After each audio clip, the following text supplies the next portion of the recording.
안녕하십니까. 사회보험TV 김용화입니다. 가계부채, 기업부채, 정부부채 3중에 국가부채 폭탄이 터지면 어떻게 될까요? 우리나라는 다른 선진국들과 비교해서 가계부채는 매우 높고 심각하지만 기업부채와 국가채무는 상대적으로 큰 문제로 부각되지 않았습니다. 그렇지만 최근 몇 년 동안 국가채무 증가 속도가 OECD 국가 중 가장 높고 가계 및 기업부채 문제도 심각성을 보이고 있습니다. 지난 16일 기재부 주관으로 제9회 재정운용전략위원회가 열렸습니다. 이때 우리나라의 공공부채를 정의하는 기준은 D1, D2, D3 이렇게 되어 있는데 D1보다는 D2가, D2보다는 D3가 부채를 산정하는 범위가 훨씬 더 넓다 할 수 있습니다. 우리가 일반적으로 국가부채하면 D1을 이야기하는 것이고 D2는 중앙, 지방 및 비영리 국가부채까지 합하신 거고 여기에 한국전력과 같은 비금융 공기업 부채까지 포함하면 D3가 됩니다. 이 D3로 산정한 공공부채가 1280조 원이라는 겁니다. 2019년 대비 147.4조 원이 증가됐습니다.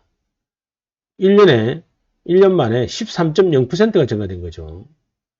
이렇게 되니까 국내 총생산 대비 공공부문 부채 비율은 66.2%로 GDP 대비 7.3%포인트나 높아졌습니다.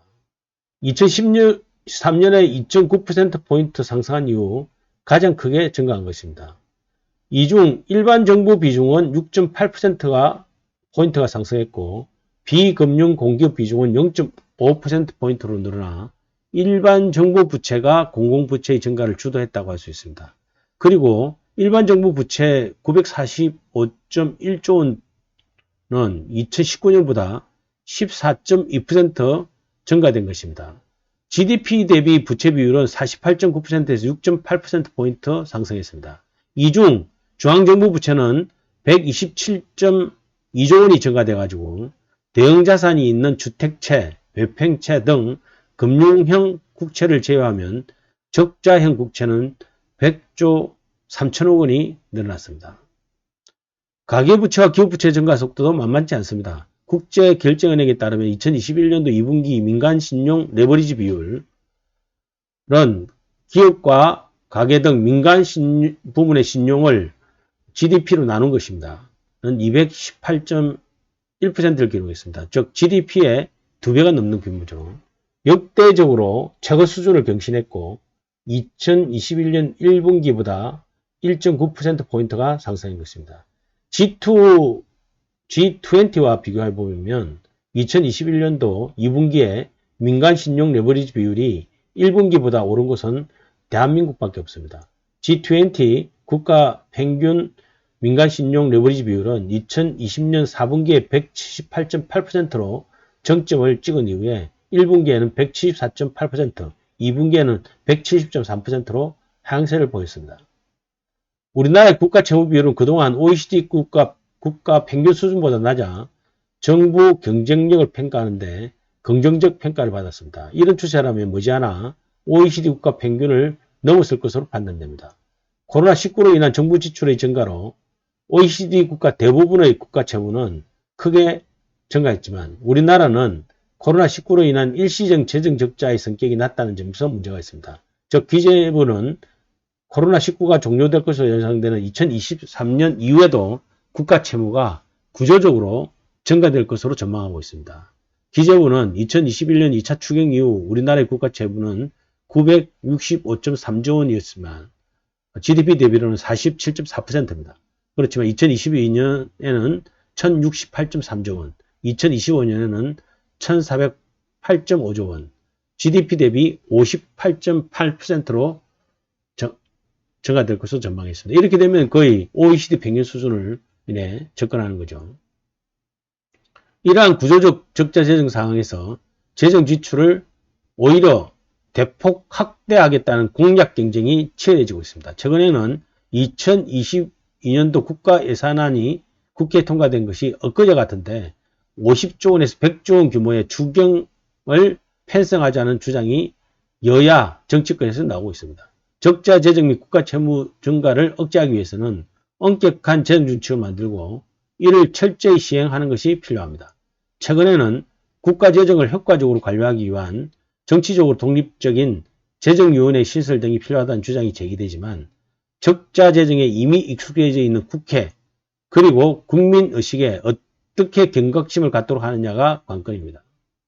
그동안 저금리 흐름 속에서 부동산과 정권투자 열기와 맞물려 빠른 가계부채의 증가가 이루어져 왔습니다. 국내외적으로 저금리 기조가 끝나고 금리가 빠르게 인상되고 있어 가계부채 리스크가 커질 것으로 예상됩니다. 특히 최근 부동산 가격 인상이 주춤되고 있어 레버리지에 기초한 투자 리스크가 시행될 가능성이 높아지고 있습니다. 최근 글로벌 신용평가사인 무디스의 옥태정 연구원은 한국은 아시아 국가 중 국내 총생산 대비 기업 부채 비율이 높은 편이고 대출 증가 속도 역시 빨라 향후 경기 상황이나 정부 지원책에 따라 은행들의 자산 건전성에 영향을 미칠 수 있다고 보았습니다. 가계대출도 아시아 지역 내에서는 상당히 높은 편이고 증가 속도까지 가팔하기 때문에 금리 인상기에 은행권의 핵심 위험 요인이 될 수 있다고 우려했습니다. 은행권 내에서는 이미 가계부채 관리를 시작하여 신용 위험이 덜 할 수도 있겠지만 금융시장 전반의 신용 리스크는 오히려 증가되고 있다는 점을 주목할 필요가 있습니다. 무엇보다 우려되는 것은 코로나19의 영향이 예상 밖으로 상당 기간 연장될 것으로 보인다는 점입니다.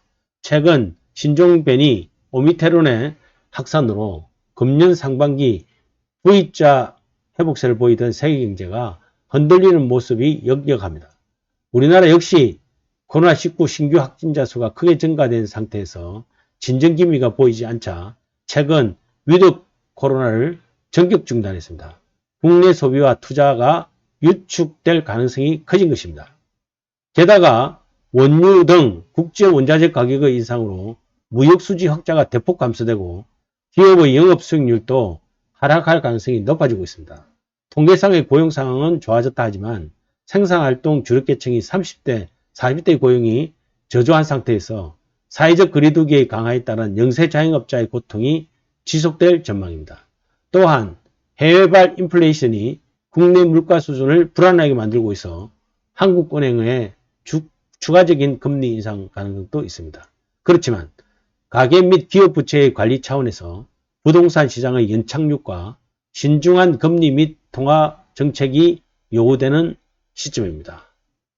감사합니다. 사회보험TV였습니다.